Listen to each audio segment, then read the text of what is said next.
자, 이제 우리 마태복음 강의입니다. 마태복음 17장 27번째 시간입니다.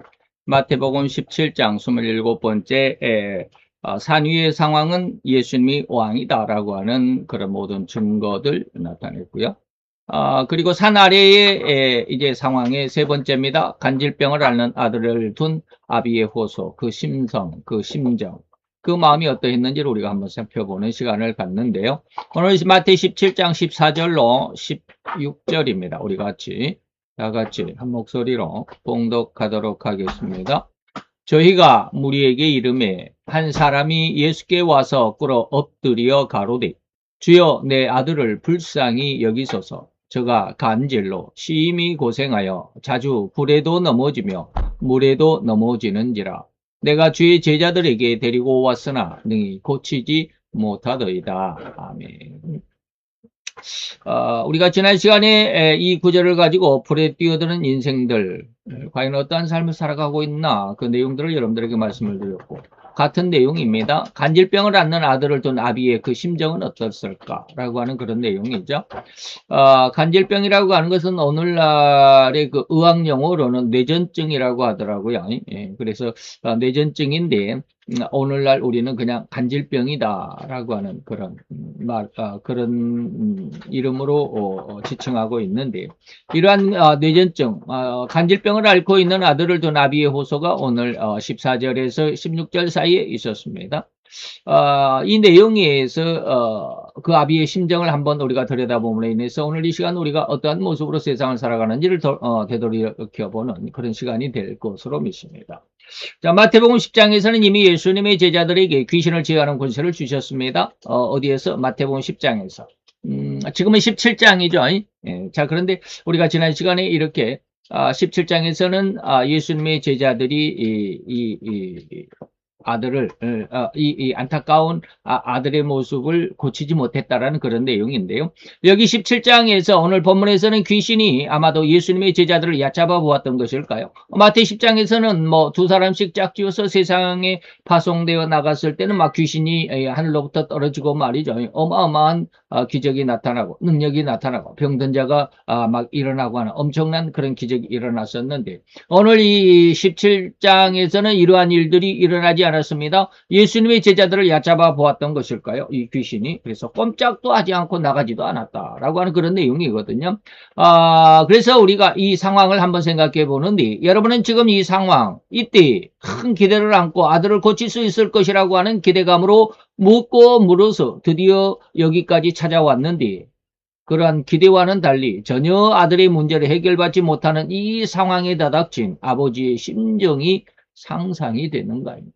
엄청난 기대, 엄청난 모든 소망을 가지고 여기까지 왔는데 그게 아니더라. 그러면 그 어떤 상실감, 여러분들 상상이 되나? 아들이 귀신에 짓눌려서 때로는 불에도 뛰어들고 물에도 뛰어드는 이런 삶을 보고 있어야만 하는 아비의 심정을 여러분들은 이해하실 수 있습니까?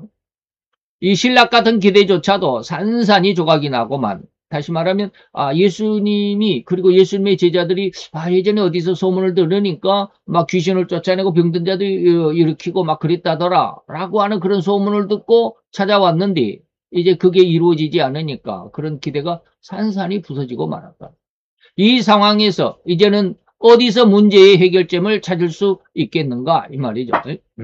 백방으로 둘러봐도 이를 해결할 수 있는 방법을 찾을 수가 없는 이 절망적인 상황뿐임을 여러분들은 마음으로 느껴볼 수 있나? 다시 한번 정리해 보겠습니다. 심하게 귀신 들려서 간혹 불에도 또 물에도 뛰어드는 아들을 둔 아버지가 있었습니다. 아들의 이 흉악한 삶을 해결하기 위해서 아버지는 백방으로 수소문을 했을 것입니다. 그러다가 드디어 해결할 수 있는 것으로 생각되는 예수님의 소문을 들었던 것입니다. 너무나도 안타까워하는 아버지의 마음이 엄청난 희소식이 아닐 수가 없었을 것입니다. 소문을 듣고 예수님이 계시다는 곳을 이리저리 찾아다니다가 급기야 이 헬몬산까지 찾아왔습니다. 헬몬산은 이스라엘의 가장 북단에 있습니다. 지금 전쟁이 아주 전쟁의 그 미사일이 포탄이 그냥 헬몬산 위로 그냥 슉슉 지나가고 있을, 아마 그런 상황일 것입니다. 지금은. 그래서 그 헬몬산, 여러분들이 이 헬몬산을 한번 찾아볼 수 있을까요? 음, 봅시다. 구글 지도가 어디 있습니까?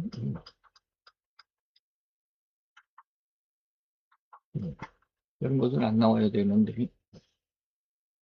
어, 이렇게 해서 왼쪽으로 이렇게 쭉 가면 여기 이스라엘이 나옵니다. 이스라엘이 나오죠. 음. 그리고 여기 하이파가 이번에 그 공격을 받았다 그러죠. 이란이 쏜 로켓 미사일에 하이파가 피격을 당했다고 그러고요. 여기 하얀 게 이게 국경선입니다. 그 위에 레바논이 있습니다. 레바논이라고 하는 나라. 레바논이라고 하는 이 나라가 이렇게 조그맣게 여기에 이렇게 붙어 있는데 거기 위쪽에 보면 이 헤즈볼라라고 하는 이란의 도움을 받는 반이스라엘 단체가 있습니다. 나라가 아닙니다. 헤즈볼라라고 하는 반이스라엘 단체가 있습니다. 여기 밑에 가자지구라고 하는 이곳에는 하마스라고 하는 단체가 있습니다. 피에로라고 그러죠. 그리고 그 위에 레바논의 요 남쪽 이 부근에 이스라엘과 레바논의 이 접경 이 사이에 라고 하는 그런 무장 단체들이 있습니다. 그리고 이거를 좀 더 키워보면 여기 키리아트 시모나라고 이렇게 말하는데 헤르몬산이 여기에 있습니다. 이스라엘에 이렇게 쭉 여기에 있는데 여기까지 올라가죠. 여기까지 올라가는데 여기 헬몬산이 있는데 바로 여기가 이렇게 생겼습니다. 이스라엘에서도 눈을 볼 수 있는 그런 곳이 여기 헬몬산입니다. 자, 어쨌든 이거 바로 그 이스라엘이 최북단에까지 지금 예수님의 소문을 듣고 여기까지 찾아왔다. 그리고 드디어 예수님은 안 계시지만 제자들이 9명이나 옛날에 소문을 들어보니까 두 사람씩 이렇게 마을마다 여기저기 돌아다니면서 귀신을 쫓아내고 병든 자를 일으키고 했다더라. 그런데 거기 9명이나 예수님의 제자들이 우글거리고 있는 이 광경을 보고는 이 아빠는 금시 아들의 귀신병이 다 나은 듯한 어떤 기쁨을 가졌을 수도 있습니다. 소문에도 저들 제자들이 이스라엘 전국을 돌아다니면서 귀신들을 쫓아내고 이러저러한 병에 찌들린 자들까지 고쳐냈다는 소문도 들었을 것이니 말입니다. 그게 이제 누가복음 10장 17절 19절입니다. 예수님의 제자들과 함께 또 70명의 전도대원들, 전도파송들이 전도를 하고 돌아와서 기뻐 돌아와 가로되 주여 주의 이름으로 귀신들도 우리에게 항복하더이다. 그래서 예수님께서 이야기합니다. 사단이 하늘로부터 번개까지 떨어지는 것을 내가 보았다. 너희들이 기도할 때 그런 일이 있었던 거 나도 참 좋아한다. 그러나 예수님 뭐라고 그럽니까? 귀신이 너의 말에 굴복하는 것, 떠나가는 것, 또 병든 자가 일어나는 것, 그것으로 기뻐하지 말고 너의 이름이 하늘에 기록된 것으로 기뻐하라. 라고 이렇게 오히려 말씀하십니다. 그럼, 그때 이제 예수님이 다른 말씀을 하십니다. 내가 너희에게 뱀과 정갈을 밟으며 원수의 모든 능력은 귀신의 모든 그 장난질도, 능력을 제어할 권세를 주었어. 영계를 정복할 수 있는 권세를 주었으니 너희를 해할 자가 결단코 없으리라. 라고 말씀을 하셨고, 그런 은혜를, 그런 권능을 주셨습니다. 10장에서는 그런 은혜가 있었는데, 그런데 막상 제자들 9명이 여기저기 이 사람 저 사람 그냥 돌아가면서 이 아들 귀신 들린 아들을 놓고 가운데 놓고 그냥 이러저런 기도로 그리고 아주 그냥 고함을 치면서 그랬을지도 모르겠습니다. 그러나 이 아버지 아들 자기 아들 안에 들어앉아 있는 귀신을 쫓아내지 못하고 쩔쩔 매고 있는 그런 상황이 바로 지금 산 아래에 있는 상황이다. 아버지가 볼 때 얼마나 어처구니가 없는 상황이겠는가 이 말입니다. 그렇게 큰 기대를 하고 그렇게 먼 길을 찾아왔건만 지금이 너무도 기가 막힌 상황이 전개되고 있으니 말입니다. 그런데 말입니다. 그런 상황에서도 이 아버지는 거기에 실망하여 돌아가지 않았다라는 사실을 우리가 여기서 찾아볼 수 있어야 합니다. 실망하지 않았다. 제일 중요한 타겟입니다. 여러분들에게 지금 가장 여러분들의 삶에서 지금 실망하고 좌절하고 하나님의 은혜가 내게 나타나지 않은 상황이라고 지금 가장 절망적인 내용을 지금 여러분들에게 아주 이모저모로 그리고 길게 그 상황을 그리고 그 상황을 여러분들의 마음속에 또 감정 속에 느껴보도록 하기 위해서 많은 말씀을 드렸습니다. 그러나 핵심이 여러분들 그런 절망 속에서도 지금 이 아버지는 내가 속았구만 하고 그냥 되돌아가 버리지 않았다 이 말. 뭔 일이 이때로부터 예수님이 산에서 내려올 때까지 얼마의 시간이 걸렸을지는 모르지만 그러나 아버지는 그러한 아주 절망적인 상황에서도 그 자리를 떠나지 않았다. 여기서 신자의 굳은 의지, 결코 포기하거나 하고나가 아니라 그자죠. 하거나 좌절하지 않는 불굴의 신앙을 여러분들이 찾아볼 수 있어야 됩니다. 스로보닝의 여인도 이따가 말씀을 드리지만 스로보닝의 여인 역시 마찬가지. 우리가 구약에서 가장 큰 그 의인이라고 할 수 있는 요셉, 야곱의 11번째 아들 요셉도 역시 마찬가지입니다. 자, 실망되는 상황이지만 아버지는 끝까지 돌아가지 않고 예수님을 기다리고 있었다라는 점을 절대로 기억하시기를 바랍니다. 요한복음 5장에 베데스다 연못가에 40년 된 38년 된 중풍병자의 그런 상황도 역시 마찬가지입니다. 도저히 내가 고침받을 수 있는 그런 기회, 그런 어떤 은혜는 없을 것만 같은 그런 상황이었지만 그러나 그 자리를 뜨지 않고 계속 기다리고 있었다. 실망, 절망, 낭망. 내가 가는데 나는 몸을 움직일 수가 없으니까 내가 베데스다의 연못이 그냥 물이 동할 때 가장 먼저 봤다 할지라도 내가 그냥 기어서라도 남들이 다 자고 있으니까 한밤중에 그렇게 물이 들끓으면 내가 먼저 내려가려고 하지만 온몸이 중풍병에 걸려서 제대로 움직이지도 못하고 그래서 기어서 두 발로 발을 움직이지 못하고 팔로 그냥 기어서 가려고 하면 발에 아직은 힘이 있는 사람이 나중에 늦게서야 그것을 보고 나보다 더 먼저 달려가 버려서 그래서 베데스다에 풍덩 뛰어들고 그래서 그렇게 나음을 입은 사람들을 수없이 많이 봤다. 그런 상황에서도 이 베데스다 연못가에 이 38년 된 병자는 실망하거나 좌절하지 않고 끝까지 기다리다가 그 천사의 은혜, 물의 동함을 만난 것이 아니고 예수를 직접 만났다. 오늘도 여기도 이 아버지는 예수를 직접 만납니다. 그래서 마태복음 11장에 보니까 천국은 뭐예요? 침노를 당하는 자의 것이다. 천국은 항상 침노를 당하니 침노하는 자가 그 천국을 차지한다, 빼앗는다 라고 하는 것입니다. 신앙은 절대로 간절한 자에게 은혜의 열매를 맺히게 합니다. 성경은 절대로 끝까지 참고 인내하면서 기대하는, 믿는 그대로 이루어질 것임을 명백하게 약속하고 있음을 기억하시기를 바랍니다. 우리나라 옛말에도 귀한 속담이 하나 있습니다. 하늘이 무너져도 솟아날 구멍은 있다라는 말. 이 속담의 의미는 아직은 절망하거나 포기에는 너무 이르다라는 의미가 그 절망 가운데서도 이 말이죠. 더 끝까지 인내해야 한다라는 의미가 아니겠나. 그렇습니다. 아직 포기하기는 이릅니다. 아직은 기회는 여전히 남아있고 소망은 이루어질 것이다.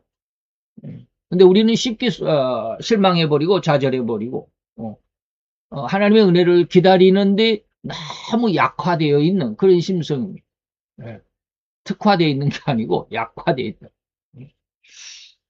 그래서 하나님의 응답을 기다리는 심성보다는 포기하는 상황으로가 더 빠르고 더 쉽고 우리의 인생의 모습들이 바로 그런 모습이 아닐까. 그래서 우리가 가지고 있는 가장 귀한 믿음의 그 중심은 반드시 이루어질 것임을 이 시간에 여러분들이 하나의 키포인트, 중요 핵심으로 좀 잡아주셨으면 하는 간절한 바람입니다.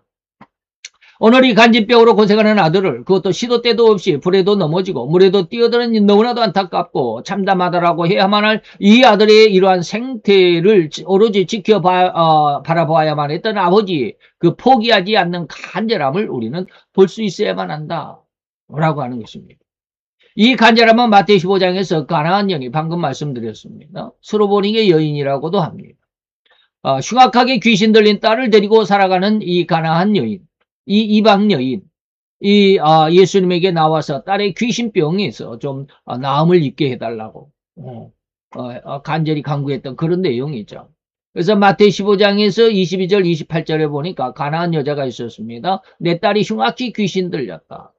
그래서 도무지 내 딸의 안타까운 삶을 내가 눈뜨고 볼 수가 없다.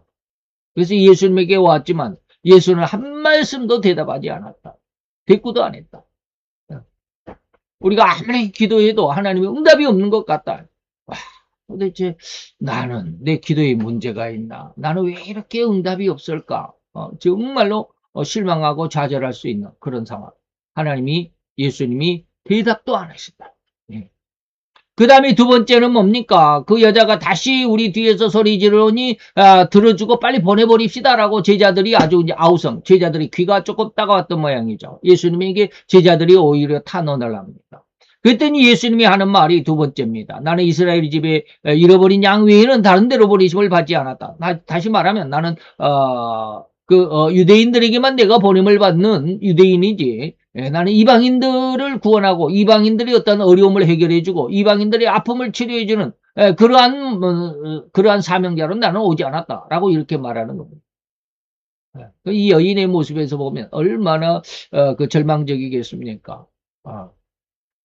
그런데 이 여자가 다시 한번 예수님께 나옵니다. 예수께 절하며 가로되. 맞습니다. 자녀의 떡을 취하여 다시 도와달라고 그러니까 예수님이 세 번째로 대답합니다. 내 자녀의 떡을 취하여서 내 자녀의 밥을 뺏어다가 개들에게 주는 것은 마땅한 처사가 아니야 라고 이렇게 말합니다. 처음에는 대답도 안 하다가 두 번째는 거절하다가 세 번째는 아예 무시해버리는 거죠. 아주 요즘 아주 그냥 시체 말라면 개박살을 내는 겁니다. 너는 이방인이잖아. 내가 그 떡 부스러기라도 줄 수가 없어 라고 말하는 겁니다. 그랬더니 여자가 이렇게 말합니다. 주여 옳습니다. 주의 말이 맞습니다. 그러나 나는 개라도 상관없다 이런 뜻이죠. 개들도 제 주인의 상에서 떨어지는 부스러기를 먹고 배불리지 않습니까? 나 그 부스러기라도 그 부스러기 은혜라도 주셨으면 좋겠습니다. 물러가지 않잖아요. 그랬더니 네 번째 드디어 예수님이 말씀합니다. 여자의 내 믿음이 크도다. 네 소원대로다. 그래서 그 아들이 그 시로 딸이 아들이 아니고 그 딸이 그 시로 나왔다라고 하는 것입니다. 예수님이 이 가나안 여인의 예화를 성경에 기록하게 하신 의도는 분명하다라고 하겠습니다. 오늘날 신자들이 세상을 그것도 가장 흉악하다라고 험악할 수밖에 없는 이 인생을 살아가면서 절대로 즐겁고 아름다운 삶만을 살아갈 수가 없다는 것과 이 세상이 이렇게 흉악하게 귀신 들린 아들을 둔 아비가 세상을 보는 것처럼 이렇게 아주 그냥 절망적이고 옳은 것이 거의 찾아볼 수 없을 정도로 없는 정의가 아주 뭐라 그럴까요? 소멸되어 버린 그런 아주 흉악한 그런 세상의 상태 그런 상황이라 할지라도 또한 절대로 그러한 어렵고 힘겨운 상황에 다닥칠 때일지라도 절망하거나 포기하지 않기를 바라시는 의도가 바로 이 수로보니게 여인 그리고 귀신 들린 아들을 둔 오늘 여기 본문의 내용의 그 기록의 모습이다 라고 말할 수 있습니다.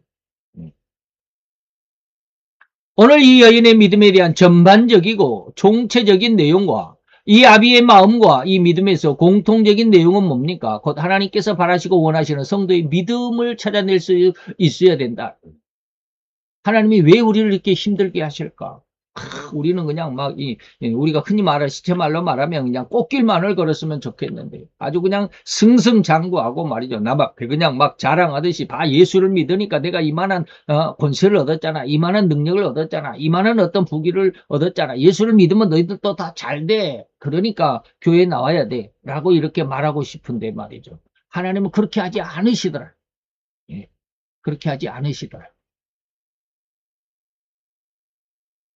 오직 원하시는 것입니까? 하나님께서 원하시고 바라시는 것은 성도의 믿음이 어떠하신가를 찾아내기를 원해서 오늘 이렇게 수로보니게 여인 그리고 귀신 들린 아들을 둔 이 아비의 모습을 여기 성경에 기록하셨다라고 하는 것입니다. 즉 때로 우리 신자들이 가지고 있는 믿음의 어떠함을 시험하려는 의도라고 하는 것입니다.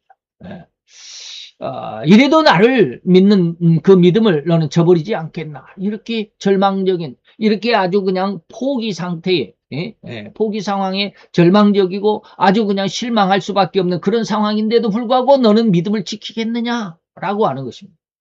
하나님이 극한에까지 우리의 그 모습을 우리의 삶을 그리고 우리의 상황을 극한에까지 아주 그냥 지렁이를 밟듯이 완전히 짓뭉개 버린다. 짓밟아 버리신다. 이렇게 힘들어도 나를 믿는 믿음에 끝까지 인내할 수 있느냐라고 하시는 그런 의도가 오늘 이 여인에게 그리고 이 아비에게 나타나는 의미, 내포되어 있는 숨겨진 의도다라고 하는 것입니다.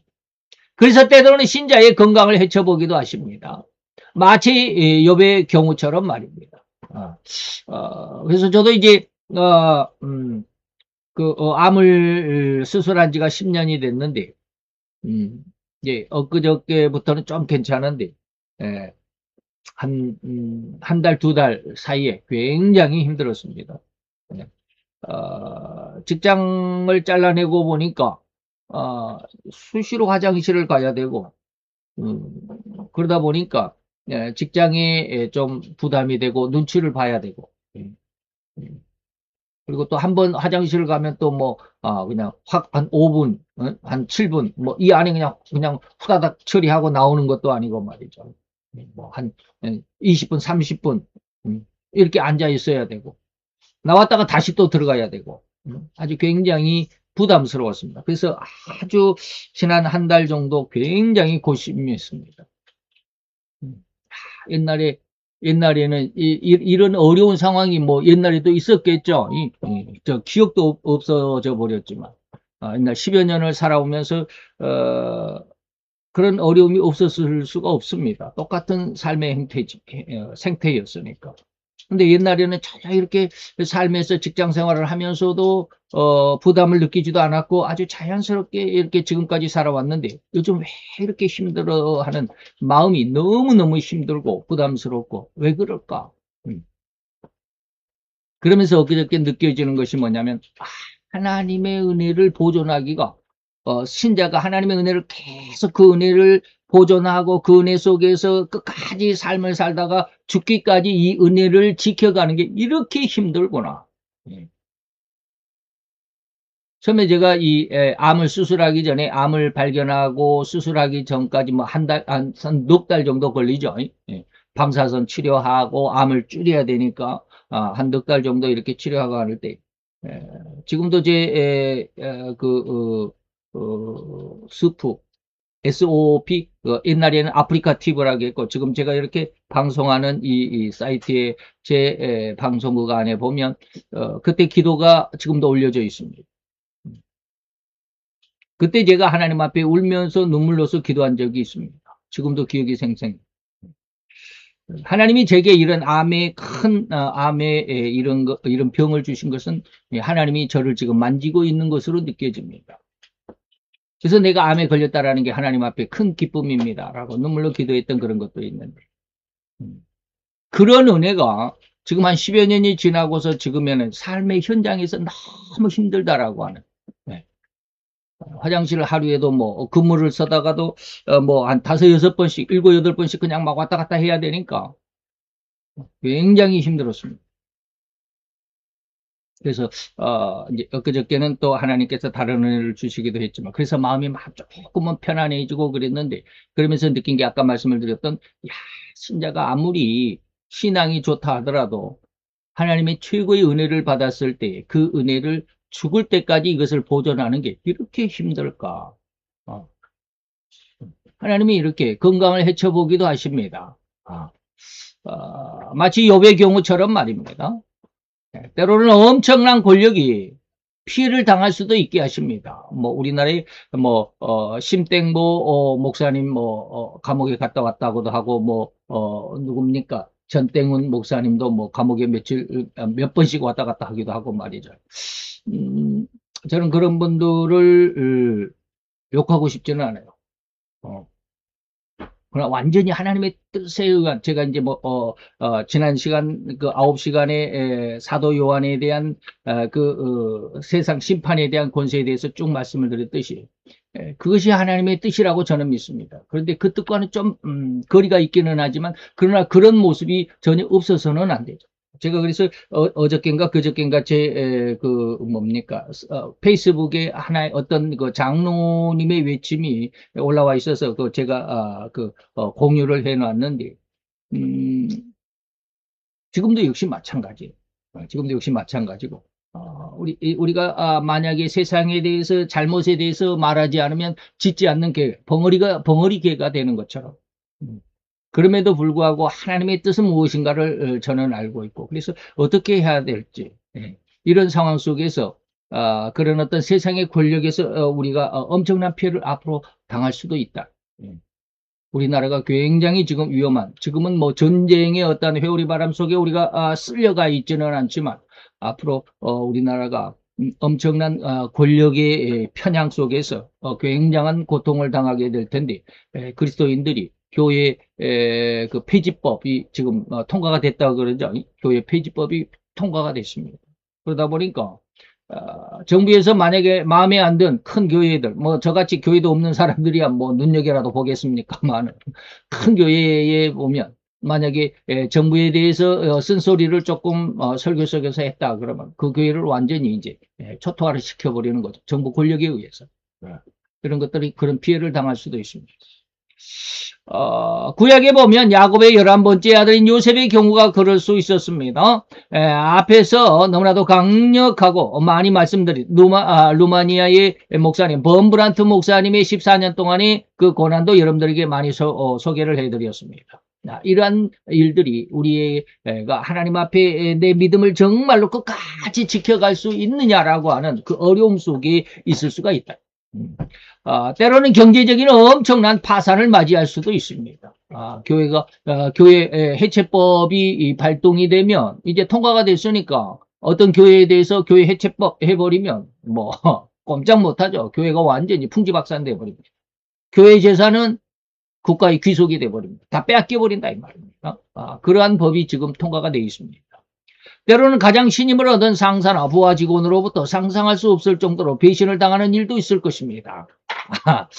이 일을 지금 우리가 현실 속에서 보고 있죠. 지금 7일째 됩니다. 8일째, 9일째인가요? 28일인가 그랬죠. 2월 28일인가 미국과 이스라엘이 이란을 공격을 해가지고 단 한 번 공격에 의해서 이란의 최고 지도자인 하메네이가 폭사를 당했다. 그런데 그 사람이 밤도 아니고 대낮에 폭격을 했는데 그 폭격은 미국이 한 게 아니고 이스라엘이 했습니다. 그러면 이스라엘에서 이란까지 날아가는 그 미사일의 그 시간, 뭐 7시간인가 8시간인가 걸렸다 그러죠.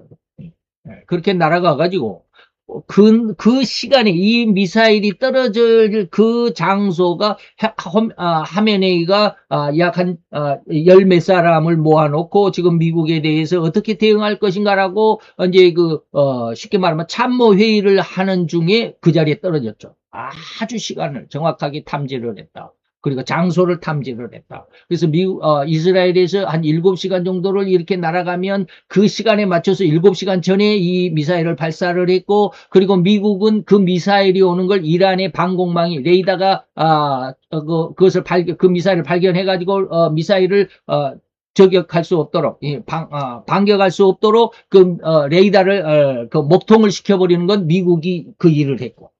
뭐 기가 막히죠. 그런데 이 미사일을 쏠 수 있는 작업을 몇 년 동안 연구를 했느냐? 20년을 연구를 했다 그러죠. 20년.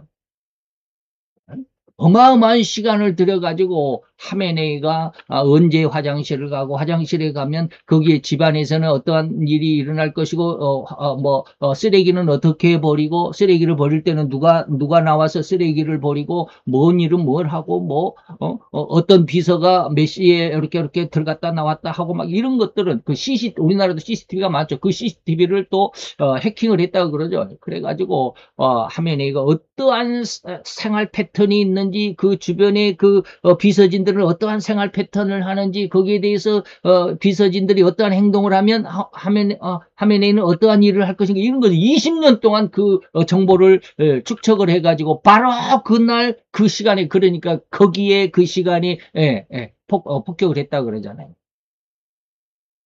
근데 그 정보를 누가 줬을까? 그 정보를 누가 줬을까? 거기에 5손가락 안에 든 한 사람이 있답니다. 하메네이하고 2인자, 3인자, 4인자, 5인자 해서 5명의 최고 고위 장성급 중에서 그 속에서 한 사람이 그랬을 것이다. 왜?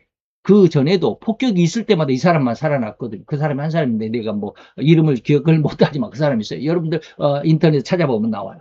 그 사람도 언제 몇 년 전에 어디에서 무슨 폭격이 갖고 뭐 어떤 사람들이 다 폭사를 했을 때 그 사람만 살아나왔고 그 사람만 그 회의에 참석을 안 했고 그 사람만 늦게 거기에 갔고 5번째랍니다 이번에. 그러니까 앞에서 4번째 이렇게 살아났고 5번째도 지금 그 자리에 안 갔거든 이 사람이. 15명이 모이는 그 자리에 5명 안에 든 사람인데 그래가지고 지금 그 사람만 살아났거든요. 기가 막힌 이런 것들은 뭡니까? 상상할 수 없는 배신이잖아요. 그런데 이 서방 측에서 보면 엄청난 그 자산이잖아요. 하메네이의 입장에서 보면 배신이지만 우리 여기 서방 측에서의 입장에서 보면 굉장한 정보잖아요. 어쨌든지 그렇습니다. 인생을 살아가면서 다닥전에 헤아릴 수 없을 정도로 깊은 실망감에 빠질 수밖에 실망감에 그래야 됩니다. 빠질 수밖에 없는 그런 상황에 우리는 인생은 너무너무 많이 다닥치고 있습니다. 저도 지금 예전에 몇 주 전에 제가 그랬잖아요. 날마다 그 집을 봅니다. 정말 위치 좋습니다. 거기가 700평인데 그 집이 2채가 이렇게 들어섰는데 한 채 이제 350평씩 이렇게 나뉘어져 있는데 너무너무 좋아요. 그거는 주택가는 주택가인데 주택지 안에 그냥 따닥따닥 붙어있는 그런 장소가 아니고 주택지에서 떨어져 가지고 단독 그 도심에 그런 자리가 없습니다. 매일매일 그 집을 보면서 하나님 앞에 기도합니다. 근데 하나님이 어저께 이틀 동안 계속 거기에 대한 제 나름대로 응답이라고 봅니다. 그 집에 대한 이면을 보게 하십니다. 너무 좋은데 날마다 그 집을 보면서 하나님 울면 내 속으로 울면서 기도를 했습니다. 저 집이면 복음의 전처기지로 너무너무 좋겠습니다. 그런 일들 중에서 제 마음이 너무 슬픔 어떻게 보면 그게 얼른 이루어지지 않으니까 하나님 앞에 울면서 그렇게 아주 그냥 한 달을 그렇게 기도를 했더니 하나님이 뭔가를 좀 보게 하셨습니다. 우리나라의 상태, 지금 정치, 그리고 정치판 중에서도 어떻게 지금 흘러가는지, 부동산에 대해서, 그리고 땅의 정책에 대해서, 토지 정책에 대해서 이렇게 쭉 하는 것들을 하나님이 하나하나 들여다보게 하시고, 어떻게 해야 되겠다라는 생각이 지금 들어서 조금은 마음이 편하기는 한데, 어쨌든 지금 그런 상황이 있습니다. 정말로 깊은 실망감. 그래서 내가 거의 한 달 이상을 하나님 앞에 이렇게 마음에 아주 안타까운 마음으로 그것을 위해서 기도하니까 이것을 하나님이 간절함으로 보셨을까? 그런 생각이 들 정도로 하나님이 응답을 주셨다고 봅니다. 근데 그것을 지금 여러분들에게 다 발표하기는 좀 아직은 아닌 것 같아요. 그렇습니다. 그러나 그러한 인생에서 가장 흉악한 심연, 깊은 바다의 한가운데 심연에 빠졌다고 할 수 있는 상황일지라도 우리는 결코 포기하거나 절망, 낭망 속에서 포기할 수밖에 없는 그리고 그 절체절명의 순간에서라도 포기하지 않아야만 한다라는 강력한 하나님의 그런 어떤 그 의지, 하나님의 의도가 거기에 숨겨져 있습니다. 오늘 제시된 가나안 여인의 전반적인 상황에서 하나님이 바라시는 성도의 믿음이 어떠해야 하는지를 알아봐야겠습니다. 그녀에게, 다시 말해 수로보니에게, 가나안 여인에게 예수님은 참으로 인간으로서 당하는 최악의 멸시와 천대와 모멸감 안으로 그 등을 떠밀어 붙인 것입니다. 그렇죠? 대답도 않고 있다가 나는 이스라엘 외에는 다른 이방인들에게 보낸 사람이 아니야. 자녀의 떡을 취해가지고 어떻게 걔에게 해주니? 저 이방인은 걔야. 라고 이렇게 말하는 그런 상황. 그러니 이 여인의 입장에서는 멸시, 천대, 모멸감, 괴로 그냥 완전히 괴로 취급하는 이 모멸감 속에서라도 이러한 모멸감을 이 가나안 여인은 견뎌냈다라는 것입니다. 견뎌냈다. 하나님의 의도가 바로 이것이었습니다. 어떤 상황, 어떤 절망 속에서조차도 절대로 절망하거나 포기하지 말고 오히려 하나님께 모든 것을 맡기고 의뢰하면서 더 간절하게 기도하는 심성이고 그러한 믿음의 소유자가 되기를 바라신다라는 것입니다. 이게 바로 마치 등경 위에 등잔불을 올려놓는 것과 같다. 예수님은 이처럼 가나안 여인에게 3번이나 엄청난 모멸감을 남겼습니다. 처음에는 대꾸도 안 하고, 두 번째는 이방인들과는 전혀 상관없다. 3번째는 아들의 것을 떼어서 걔들에게 줄 수 없다. 그러나 그때마다 이 여인은 더욱 예수님 앞으로 한 발짝 더 다가갔습니다. 그래도 기도했고.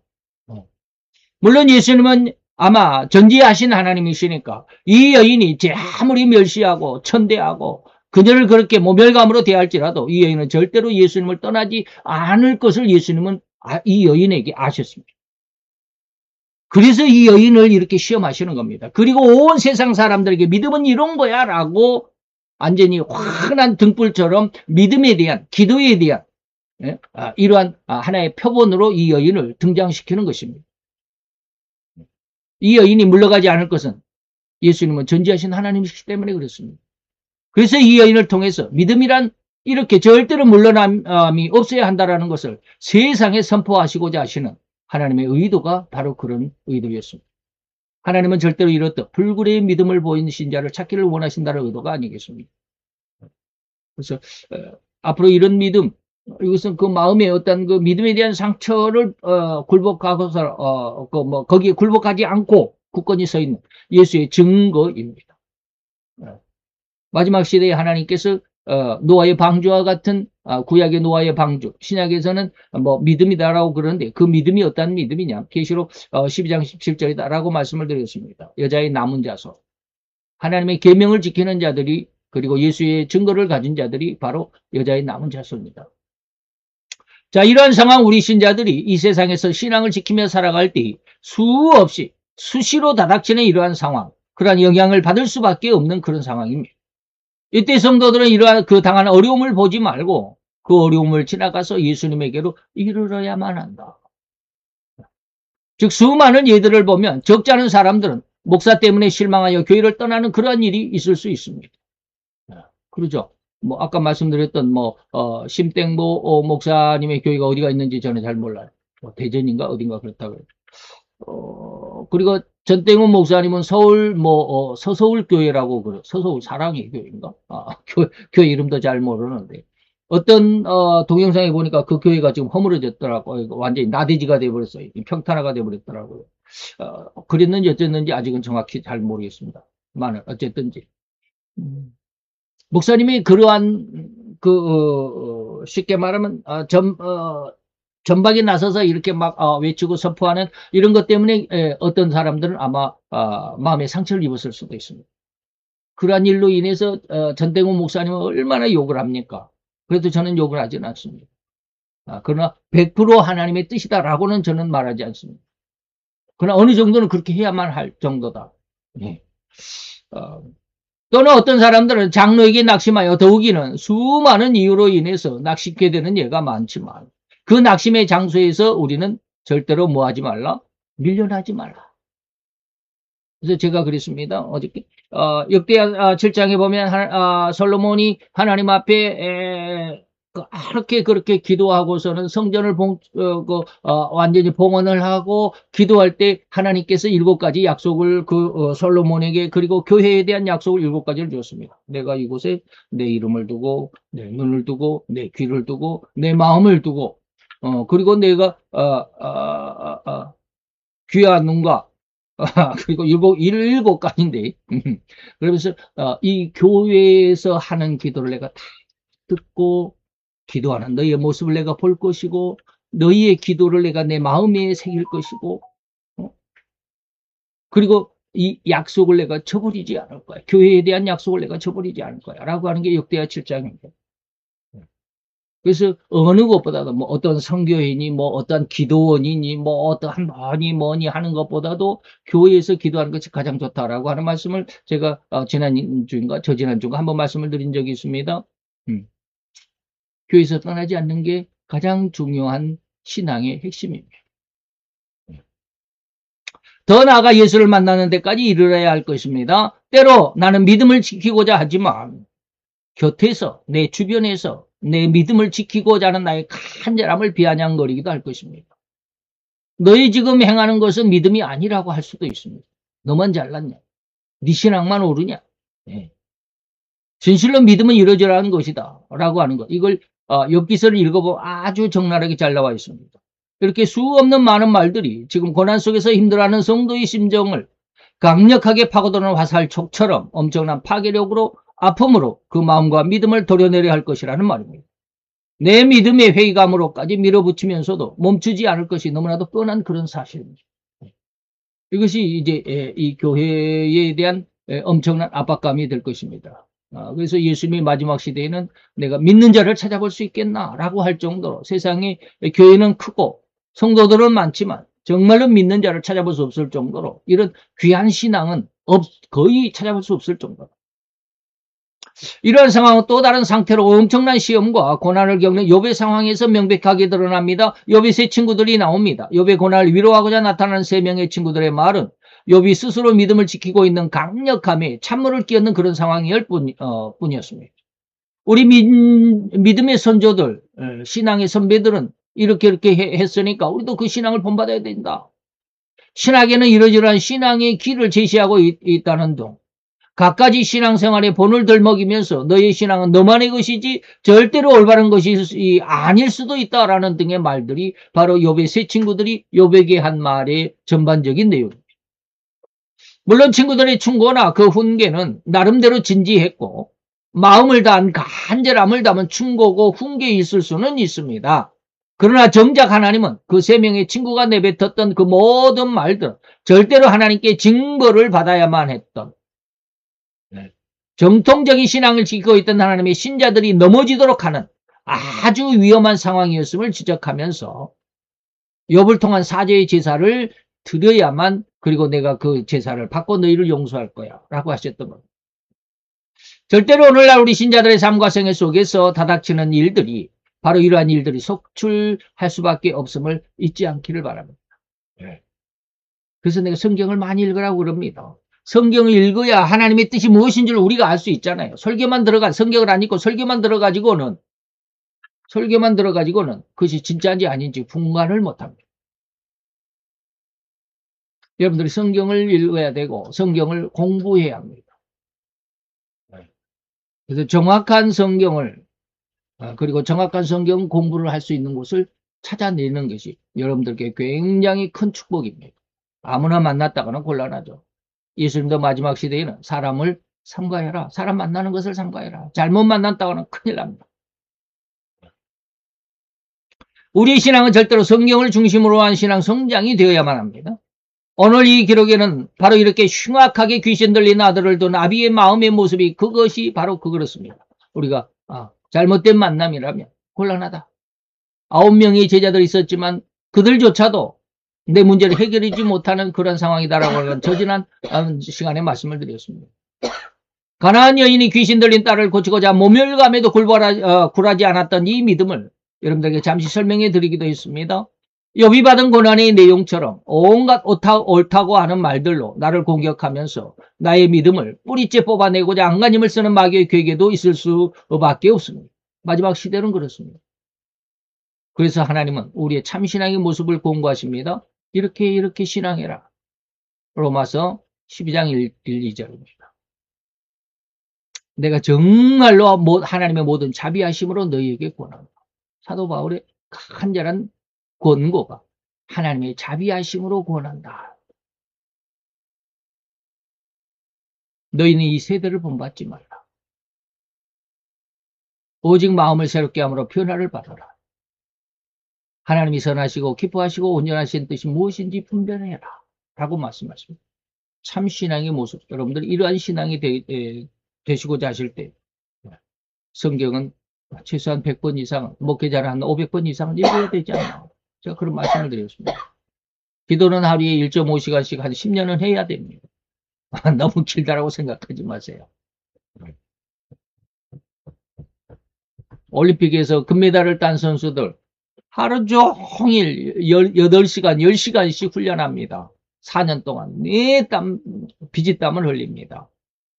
그런 것에 비하면 하루에 1시간 반 기도해가지고 10년을 하라라고 하는 것은 이건 아주 세발의 피입니다. 시간이 좀 길어서 그렇지. 여러분들이 하루 8시간씩 한다면 여러분들 한 2년만 기도해도 하나님의 음성 충분히 듣습니다. 근데 8시간 기도할 수가 없잖아요. 일상생활도 해야 되고 집안일도 해야 되고 자녀도 길러야 되고 그러니까 하루에 1시간 반씩 한 10년은 해야 합니다. 그래야 하나님의 음성을 들을 수 있고 무엇가 뭔지를 분별할 수 있는 은혜가 옵니다. 처음에는 이 분별의 은사가 거의 오지 않습니다. 웬만한 사람에게 주어지지 않습니다. 그래서 그렇게 오랫동안 교회를 다녔던 사람들도 이단의 유혹에 그냥 쉽사리 흔들려 버리고 거리 휩쓸려 가는 것을 우리는 많이 보지 않습니다. 이 귀한 신앙이 절대로 잘 성장하고 잘 성숙하는 신자가 될 수 있기를 정말로 간절히 축원합니다. 기도합시다. 할렐루야 주님. 오늘도 여호와의 귀한 은혜와 은총을 감사드리나이다.